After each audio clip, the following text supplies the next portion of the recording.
நம சிவாய. அனைவருக்கும் அன்பான தேவமகளின் வணக்கம். அடுத்தடுத்து நமக்கு வரப்போகிற காலங்கள் பார்த்தீங்கன்னா சரியான வெயில் காலங்க. நமக்கே தண்ணி அவ்வளோ தாகம் எடுக்கும் இல்லைங்களா? அப்போன்னா இந்த வாயில்லா ஜீவன்கள், உதாரணத்துக்கு நாய், மாடுகள், பூனை, சின்ன சின்ன பறவைகள் அது சொல்லி இதுக்கெல்லாம் தண்ணி எப்படி கிடைக்கும்? அதுக்கெல்லாம் ஏதோ ஒரு ஆறாக இருக்கா, இல்லை ஒரு நதியாக இருக்கா, அந்த இடத்துல அதுக்கு தண்ணி ஈஸியாக கிடச்சிடும். ஆனால் இந்த மாதிரி ஒரு நகரத்தில் பார்த்தீங்கன்னா அதுக்கெல்லாம் தண்ணி கிடைக்கிறது ரொம்ப ரொம்ப சிரமங்க. நமக்கு கை கால் இருக்குது, நடக்கவும் சக்தி இருக்குது, அங்கே இங்கே போய் நம்ம ஏதோ ஒன்று பண்ணி இயற்கையாகவே நமக்கு நம்ம மனிதர்கள் அல்லவா, நமக்கு தண்ணி கிடைச்சிரும். ஆனால் ஒரு பறவைகளுக்காகட்டும், ஒரு பறவைகளுக்கே ஆகட்டும், இல்லை ஒரு நாய், பூனை, மாடு இதுக்கெல்லாம் யார் தண்ணி வைப்பா? அது எப்படி அதுக்கு தண்ணி அதெல்லாம் கிடைக்கும்? தண்ணி ஆகாரமெல்லாம் அதுக்கெல்லாம் கிடைக்கிறதெல்லாம் ரொம்ப சிரமங்க. ஏன்னா அதுக்கு அஞ்சறிவு இல்லைங்களா?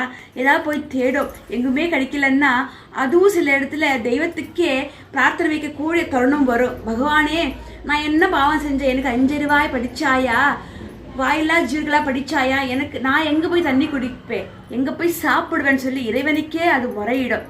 அப்போன்னா நாம் மனிதர்கள், நாம் அது கண்டிப்பாக இந்த பறவைகளுக்கு, நாய்களுக்கு, மாடுக்கெல்லாம் சேர்த்து நாம் தண்ணி வைக்கலாமே. ஒரு பறவைகளுக்கு பார்த்தீங்கன்னா ஒரு சின்ன ஒரு கப்பில் வைத்து நமக்கு அருகில் இருக்கக்கூடிய ஒரு இடத்துல நம்ம வச்சிடலாம். அதே மாதிரி நாய்க்கும், ஆடுக்கும், மாடுக்கு எல்லாமே நம்ம கேட்டுக்கு வெளியில், நம்ம வீட்டுக்கு வெளியில் கூட நம்ம ஒரு பக்கமாக சுத்தமான ஒரு பாத்திரத்தில் நாம் தண்ணி வைக்கலாமே. வாங்க, என்னுடைய இந்த பிறப்பில் நானும் என்னுடைய பணியை நாம் செய்ய வேண்டாமா? மனிதராக பிறந்திருக்க நாம் இந்த வாழ பிறவியில் நாமும் ஏதாவது புண்ணிய காரியங்கள் நம்ம செய்ய வேண்டாமா? அதுலேயே தானத்துக்கும் சிறந்த தானம் என்ற அன்னதானம்ங்க. அதுலேயும் தண்ணீர் தானம் இந்த வெயில் காலத்தில் ரொம்ப ரொம்ப ரொம்ப ரொம்ப முக்கியங்க. இன்னும் 3-4 மாத காலங்கள் பார்த்தீங்கன்னா சரியான வெயில் காலமே இருக்கும். அந்த பூமியே வறண்டு போகிற காலங்களெல்லாம் வரும் இல்லைங்களா? கண்டிப்பாக நமக்கு மட்டும் தண்ணி இருந்தால் போதுமா? பறவைகளுக்கு, நாய்க்கும், மாடுக்கும், மாடுகளுக்கு, சின்ன சின்ன ஜந்துக்களுக்கு, பூச்சிகளுக்கு எது வேணாலும் பரவாயில்லைங்க, எல்லாருக்குமே தண்ணி வைங்க. இதோ நாம் கூட வைக்கிற பாருங்க. இந்த மாதிரி நீங்கள் வைத்தாலும் சந்தோஷம்தான்.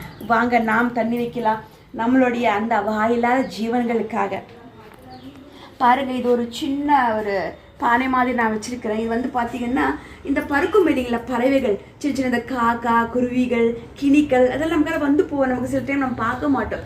அது கூட தண்ணி எங்காவது இருக்கா இந்த இவ்வளோ பெரிய மாநகரத்துலன்னு சொல்லி தேடிக்கொண்டிருக்கிறோம். இது நகரம் இல்லையாங்க, ஏதோ பீச் பக்கமோ இல்லை நதி பக்கமோ இல்லை ஆறு பக்கமெல்லாம் தண்ணி ஈஸியாக கழிச்சிடும். அதுக்கெல்லாம் பிரச்சனையே இல்லை. அங்கே இருக்கக்கூடிய சின்ன சின்ன பறவைகளுக்கும் பிராணிகளுக்கும் பிரச்சனை இல்லை. ஆனால் இந்த மாதிரி நகரத்தில் இருக்கிறவங்களுக்கு தண்ணி கிடைக்கிறது ரொம்ப சாதாரண விஷயம் கிடையாது இல்லைங்களா? அப்போனா நாம் இந்த மாதிரி ஒரு சின்ன ஒரு பவுல், உங்ககிட்ட இந்த பவுல் இருந்தால் அது மாதிரி ரெடி பண்ணிக்கோங்க. உங்களுக்கு எப்படி வசதியோ அந்த மாதிரி ரெடி பண்ணிக்கோங்க. பாருங்கள், இது நான் பறவைகளுக்கு, காக்காக்கு, குருவிக்கெல்லாம் நான் வச்சுருக்கேன். சின்ன சின்ன எறும்பு கூட இதில் போய் குடிச்சிக்கலாம், அந்தளவுக்கு இது இருக்குது. இதை நம்ம ஃபுல்லாக ஊற்றிட்டோம்னா இதை நாம்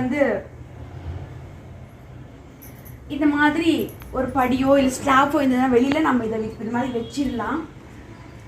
பாருங்க, இப்படி பறக்கக்கூடிய இந்த பறவைகள், காக்கா, குருவி, எறும்பு, ஏதேனும் இந்த தண்ணீர் குடிச்சு தண்ணிக்காக தேடிக்கொண்டு வரக்கூடிய அந்த பிராணிகள், சின்ன சின்ன காக்கா, குருவி, இந்த மாதிரி விஷயங்கள்லாம் தண்ணி குடிக்கும்போது கண்டிப்பாக நம்மளை ஆசீர்வாதம் பண்ணோம். அன்னைக்கு அது நமக்கு புண்ணிய பதிவிறக்கம் ஆகும் இல்லைங்களா? கண்டிப்பாக இந்த மாதிரி சின்ன சின்ன விஷயங்கள்லாம் பண்ணுங்க. பிறகு வாங்க, நாம் அடுத்து நம்ம கேட்டுக்கு வெளியில் நம்ம நாய்க்கோ, மாடுக்கோ இல்லை ஆடு, நம்ம வீதி வழியாக எந்த ஜீவன் போதோ, தண்ணிக்காக தேடி வரக்கூடிய அந்த ஜீவன் கண்டிப்பாக தண்ணி அந்த பார்த்தோடனே, ஆஹா, யாரோ இந்த வீட்டுக்கு புண்ணியவதி பார், நமக்கு தண்ணி வச்சிருக்கா, புண்ணியவான் அப்படின்னு சொல்லி தண்ணீர் குடிச்சிட்டு நமக்கு ஆஸ்வாதம் பண்ணிட்டு தான் போவோங்க. வாங்க, அதுக்கும் நாம் தண்ணி வச்சிடலாம். வாங்க.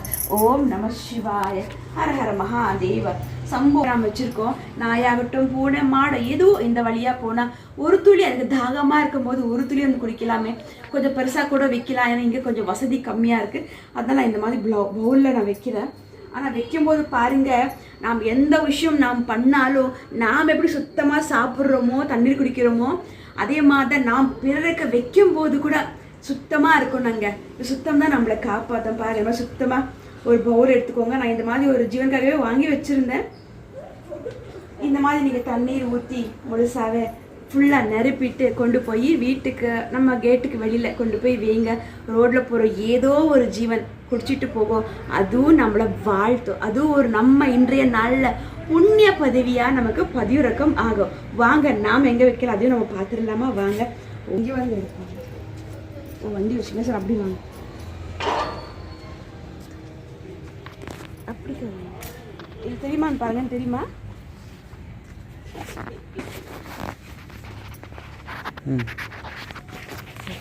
பாருங்க, நான் என்னுடைய ஜீவனுக்காக நான் இங்கே ஒரு மரம் இருக்கு, அதுக்கு கீழே இதை நான் தண்ணீர் விற்கிறேன். ஓம் நம சிவாய பகவானே.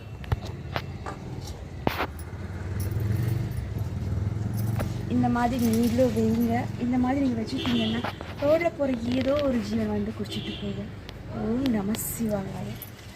அப்படியே எடுத்துருக்கோம், நீட்டாக எடுத்துருக்கோம். வாயில்லா ஜீவனுக்கு இதை தண்ணியானது சமர்ப்பணம் பகவானே. ஓம் நம சிவ. இந்த மாதிரி தண்ணீர் எல்லாம் வைங்க. பிறகு இந்த மழை காலம் காற்று காலம்லாம் பரவாயில்லைங்களே, இந்த செடிகளுக்கெல்லாம் சில பேர் செடி வைத்து தண்ணியே ஊற்ற மாட்டாங்க.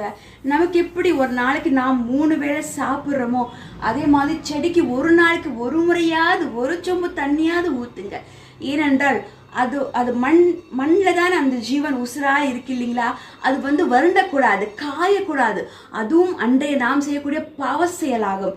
ஒரு நாள் நாம் வாழும்போது இந்த மாட பிறவியில் பாவம் செய்யலாமா?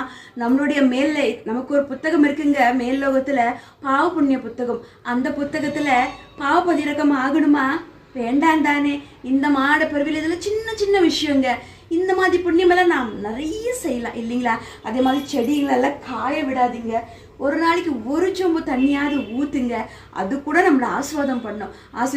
ஆஸ்வதிக்கும் போது பாருங்க, அந்த செடி சொல்லும், பார் ஒரு புண்ணியவதி, ஒரு புண்ணியவான் நமக்கு தினந்தோறும் தண்ணி ஊற்றுறான், இந்த வீடும் நல்லா இருக்கட்டும், செல்வ ஜலிப்போட நலமாக இருக்கணும்னு சொல்லி அந்த செடி கொடியும் இயற்கை தாயும் நம்ம ஆஸ்வாதம் பண்ணுங்க.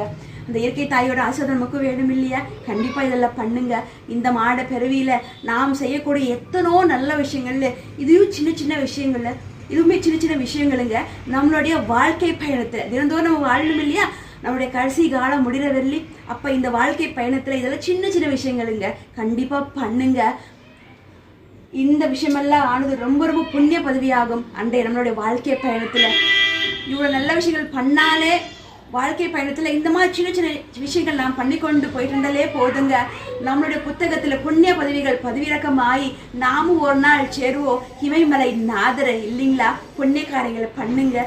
ஓம் நம சிவாய. அழகான இந்த வெயில் காலத்தில் வெயிலும் நமக்கு இயற்கையாகவே வெயிலும் நமக்கு 3-4 மாதம் வருதுங்க. இந்த வெயில் கூட நம்மளோட வாழ்க்கையில் ரொம்ப ரொம்ப முக்கியங்க இந்த இயற்கையில் இல்லைங்களா? அப்போ அந்த வெயிலும் நாம் வரவேற்கலாம், நாமளும் கொஞ்சம் பாதுகாப்பாக இருக்கலாம். தண்ணீர் நீங்களும் நல்லா குடிங்க. அதே மாதிரி பிற ஜீவன்களுக்கும் வைங்க. அன்பான தெய்வ மகளின் நன்றியும் வாழ்த்துக்கள். இந்த வீடியோ உங்களுக்கு பிடிச்சிருந்தா 2 பேருக்கு ஷேர் பண்ணி விடுங்க. இதுவரை தெய்வ மகள் என் விகாஷ் யூடியூப் சேனல் சப்ஸ்கிரைப் பண்ணாமல் இருந்தால் பண்ணிக்கோங்க. எனக்கு இந்த சில பல ஆன்மீக விஷயங்கள் நம்ம பகிர்ந்து கொண்டே இருப்போம். கண்டிப்பாக யாரை சப்ஸ்கிரைப் பண்ணலாமே இருப்பீங்களோ எல்லாமே பண்ணிக்கோங்க. எனக்கு தெரிஞ்ச சின்ன சின்ன விஷயங்கள்லாம் எது வேணாலும் பரவாயில்லைங்க, உங்க கூட நான் பகிர்ந்து கொண்டே இருப்பேன். உடைய அன்பு தெய்வங்கள் என் விகாஷ்னி. ஓம் நம சிவாய வாழ்க. அனந்த தாழ்வாழ்க. இப்பொழுது என் நெஞ்சில் நீகாதான் தாழ்வாழ்க. என் சாமியே துணை வெற்றியில் முருகரே நம சிவாய. நன்றி பகவான்.